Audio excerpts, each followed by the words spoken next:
Morning guys, it is a little later than last time. I was up super early, it was 4:30. You hear that? Calling all stations to Paddington. First stop is Chadwell Heath, Goodmays, Seven Kings, Guildford, Manor Park. Alright, this is what they've been stopping at for ages. So as we see. Whitechapel, Liverpool Street, Farringdon, Court Road, Bond Street, and Paddington Street. We've had Elizabeth Line trains for a few months, but they've just been terminating in Liverpool Street. Today is the first day they actually go into the tunnel. I know everyone was freaking out about, what was it, 6th of May? It all started going under. That pales in comparison to what this means for us out here in Havering, because we've still had the exact same service and we've just been able to change on it at Liverpool Street. The changing at Liverpool Street is horrible. So having this come in right now, as we go straight into the tunnel, I mean we can change at 5 other places, is much welcome.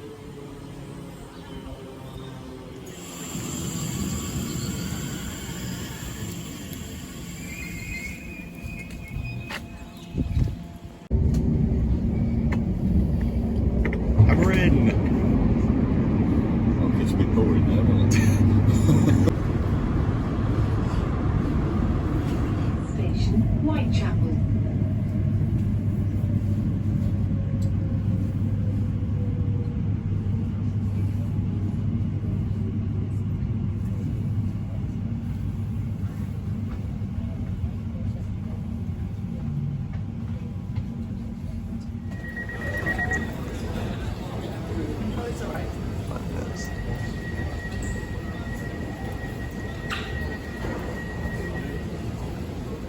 Calling Bond Street, Tottenham Road, Farringdon, Liverpool Street, Whitechapel, Stratford, Maryland, Forest Gate, Manor Park, Ilford, Seven Kings, Goodmays, Chadwell Heath, Romford, Gideon Park, Harold Wood, Brentwood and Shenfield. Please do not board this train if you are travelling to Abbey Wood. Once again, this is the eastbound service to Shenfield. The next station is Bond Street.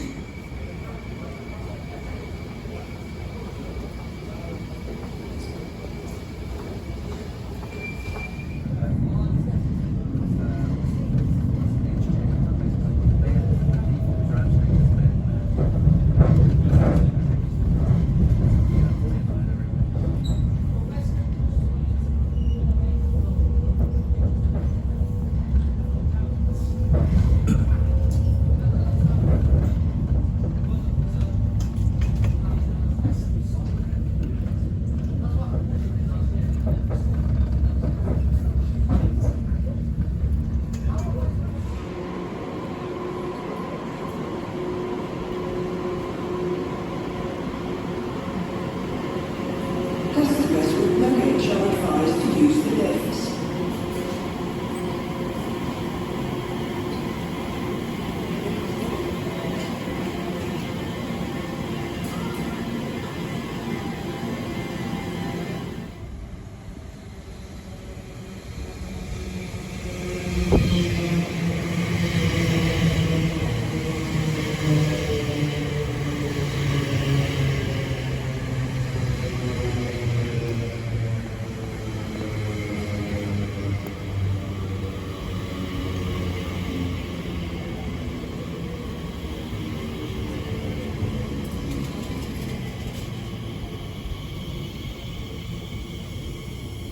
Today was the big day for us up in Havering, because now our line has actually been connected to the main tunnel and we can easily get to places like Bond Street here, now because it's opened, on one train without changing.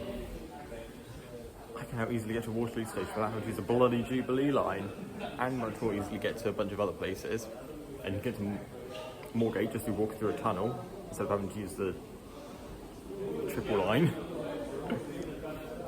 But yeah, this is, I mean, I've really been on it from Romford to, what's it called, Abbey Wood. I met James, who makes jackets out of the maquette. I went down to Heathrow, I went to West Drayton, all being able to go in and out of the tunnel. Yeah, it's been a good day. Hi guys, this is Editing Jack 2 months into the future. You should be here outside Tottenham Court Road Station. If you can see, there's that weird new, but if you've been here, you've been inside this building. It's got like TV screens everywhere. That's the new entrance they built for Crossrail. I thought today, if I don't film this now, I'll never film it. I thought, keeping with the theme of Crossrail, I'll come to Tottenham Court Road. Despite it taking me 2 months, I did come prepared. I have notes. But anyway, in that 2 months, I've not only been using Crossrail pretty much every day, but your boy's been to Paris and used the RER. So it was interesting to make a comparison. I mean, with regards to Crossrail, I haven't used it for the past 2 months almost every day. It's gone from feeling like a tube line to I barely change. There is one change. I can't work in Euston, so I changed at Farringdon. I use the little lift that takes you to Barbican. It's so much easier than walking through Farringdon Station. But I don't have to walk through Liverpool Street anymore, and it's so much quieter than the tube. And I love that in Havering, we've gone from having one crappy tube line to now having two that go underground. One's a tube line, but one is like perfect. And it's been brilliant to barely have to use the tube, or my tube journeys have been so much shorter, which I love because I don't like the tube. And comparing to RER, using the RER loads in France, it did make me think, I wish we had more of it in London, but we don't need more. The thing is, the metro in Paris only goes around the city centre and to some of the nearby suburbs, whereas the RER was built to be an express metro to take you really far out into the suburbs. And the underground already does that. Like the central line goes from Ruislip to Epping outside of London. Same with the Metropolitan line. The Northern line goes all the way to Barnet. Jubilee line to Stanmore. These are all places on the edge of London. No metro line goes anywhere near that distance. The furthest you get out is on, I think it's the new line 13. It goes to Saint Denis, which is like Stab Central. So you can still say you're pretty close to the city centre. It's the RER that takes you far out. But since the tube already covers most of that, and Crossrail now sort of does almost the last bit, like we could have some improved connectivity down south. Like we could connect the South East London lines with the Windsor lines and make that sort of like London's third RER line. Because we've got Thameslink, we've got Crossrail, we've got far out tube lines. Whilst I loved using the RER and it feels all like fancy and express, we don't need it in London, which is a bit sad. But I wouldn't say we need Crossrail 2. We just need to upgrade the infrastructure we've already got and increase the capacity of the tube, because apart from to South East London, it goes to most parts of the city. And as for alternative to Crossrail 2, extend the Waterloo and City line out. You can easily upgrade both Waterloo and Bank stations, probably not Bank, but quite easily Waterloo, especially because they've got the portal there, to be much longer and higher capacity. And then send it further out to say Clapham and Bethnal Green, and then connect it to commuter lines, and you can double the capacity on both of them. But even as I say, like the central line sort of being RER-ish, it still stops a lot in central London. You really notice the difference that with how Crossrail is the express version of it, of how RER-A, which is the RER line most akin to Crossrail, is like Paris Metro Line 1. Metro Line 1 goes from La Défense to Vincennes, I think. It's a really grand chateau just outside Paris, and it makes loads of stops, whereas in that space the RER makes about 6. But you can only make easy connections to it at 3 or 4 stations, because you're not meant to really go between the two. And it's the same with Crossrail. You can easily get between Crossrail and the central line at Ealing and Stratford, very easily at Stratford. I've used that quite a few times. But even though you can change for it at Tottenham Court, here at Tottenham Court Road, and at Bond Street, and at Liverpool Street, don't fucking bother. It takes ages. I tried it once before, and God, it was probably longer than getting out of Paddington and walking to Lancaster Gate. And it doesn't need to be that way because you're not supposed to. You're meant to use here to change to the Northern Line, and you're not meant to bother with the Central Line or taking the Central Line for your whole journey so that neither gets too overcrowded. So that's a similarity I've noticed, and I think it's good that it's been put in the design.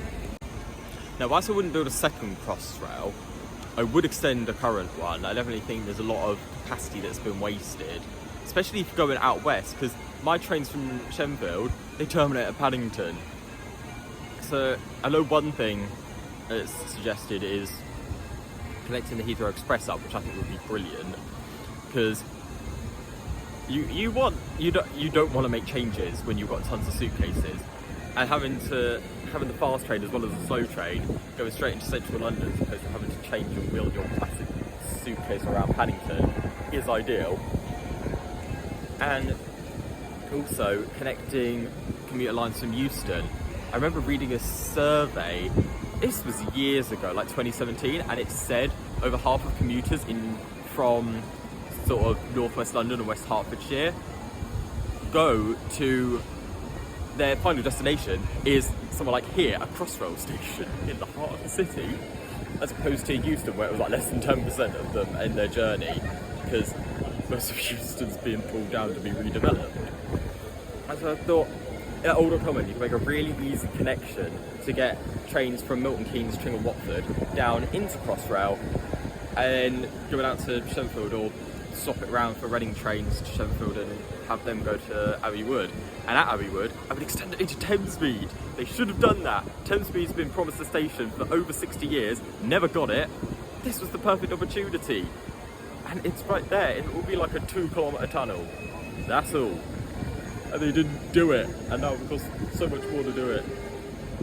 But yeah, and out my way, I would connect the Romford to Upminster line to Crossrail, because past Romford the train is relatively empty, and especially on the last bit into Shenfield is dead. So you, instead of running all the trains into Shenfield, run a few down to Upminster and then on the line to Grays. You can increase the service between Upminster and Grays, and service from Basildon into Fenchurch Street, and you'll connect up Romford directly with the train to Lakeside. I know a lot of people around my way, I've never been to Lakeside, but they use Lakeside frequently, and it'd be so much better if they could get the train there instead of always driving.